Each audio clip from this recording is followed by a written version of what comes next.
اللہ ताला का इंसान से हमकलाम होना एक निहायत लतीफ़, रूहानी और बाबरकत हकीकत है जिसे समझने के लिए दिल की सफाई और ईमान की गहराई ज़रूरी है। हर इंसान के दिल में यह ख्वाहिश होती है कि उसका रब इससे बात करे, इसकी रहनुमाई करे और उसे अपनी क़ुर्बत का एहसास दिलाए।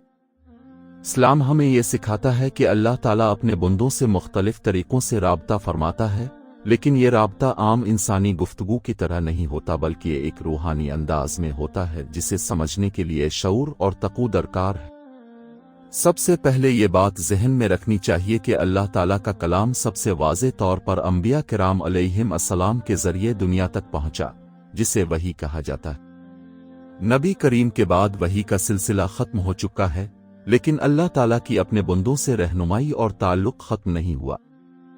आज भी अल्लाह ताला अपने नेक बंदों को मुख्तलिफ अंदाज में हिदायत देता है और उनसे एक ख़ास रूहानी ताल्लुक़ कायम रखता है।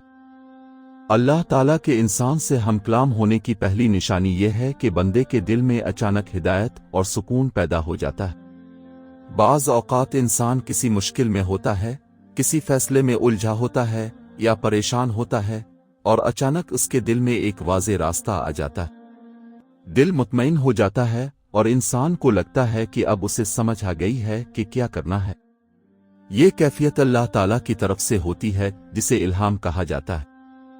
इसकी पहचान ये है कि यह हमेशा शरीयत के मुताबिक होती है और दिल को सुकून देती है, जबकि शैतानी वसवसे बेचैनी और गुनाह की तरफ ले जाते हैं। दूसरी निशानी दुआ का कबूल होना और उसके साथ दिल का अल्लाह की तरफ झक जाना है। जब बंदा सच्चे दिल से अल्लाह ताला से मांगता है, खास तौर पर तन्हाई में आंसुओं के साथ अपने गुनाहों का एतराफ करता है, तो अल्लाह ताला उसकी दुआ सुनता है। कभी दुआ फौरन कबूल हो जाती है और कभी अल्लाह ताला बंदे के दिल में सुकून डाल देता है।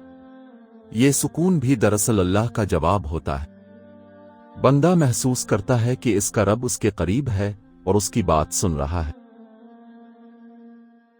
तीसरी निशानी सच्चे ख्वाब हैं, जिन्हें रावाई सालेहा कहा जाता है।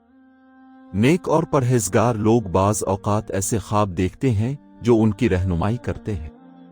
ये ख्वाब साफ, बामानी और दिल को सुकून देने वाले होते हैं। ये भी अल्लाह ताला के बंदे से राब्ते का एक ज़रिया है। लेकिन यहाँ एहतियात ज़रूरी है, क्योंकि हर ख्वाब अल्लाह की तरफ से नहीं होता। कुछ ख्वाब नफस के होते हैं और कुछ शैतान की तरफ से होते हैं, इसलिए सिर्फ वही ख्वाब मोतबर होते हैं जो शरीयत के मुताबिक हों और जिनका असर अच्छा हो। चौथी निशानी हालात का बदल जाना है। कभी ऐसा होता है कि इंसान किसी रास्ते पर चल रहा होता है, लेकिन अल्लाह ताला इसके लिए वो रास्ता बंद कर देता है और उसके लिए कोई बेहतर रास्ता खोल देता। कभी किसी शख्स से मुलाकात, कोई बात या कोई वाक़या इंसान की जिंदगी का रुख बदल देता है। ये सब अल्लाह ताला की तरफ से इशारे होते हैं। अगर इंसान गौर करे तो उसे महसूस होता है कि ये सब महज इत्तेफाक नहीं बल्कि अल्लाह की तरफ से रहनुमाई है।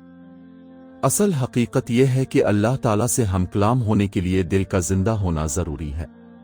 जो दिल गुनाहों, हसद, नफरत और गफलत से भर जाता है वो अल्लाह के इशारे महसूस नहीं कर पाता। लेकिन जो दिल जिक्र, इबादत और कुरान से रोशन होता है वो हर छोटी बात में भी अल्लाह की रहनुमाई महसूस करता है। नमाज इस ताल्लुक का सबसे बड़ा जरिया है। जब बंदा इखलास के साथ नमाज पढ़ता है, सजदे में जाता है, तो वो अल्लाह के सबसे करीब होता है। इसी तरह कुरान मजीद अल्लाह का कलाम है और जब बंदा कुरान पढ़ता है तो गोया अल्लाह इससे बात कर रहा होता है।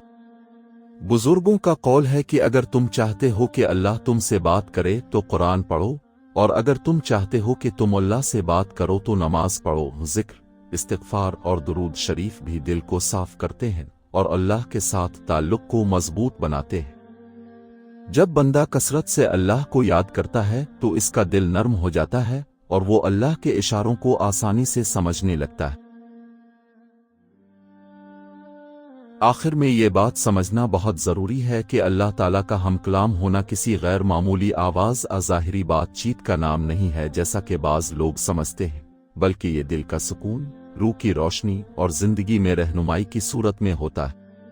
जो बंदा अपने रब के करीब होता है वो उन निशानियों को पहचान लेता है।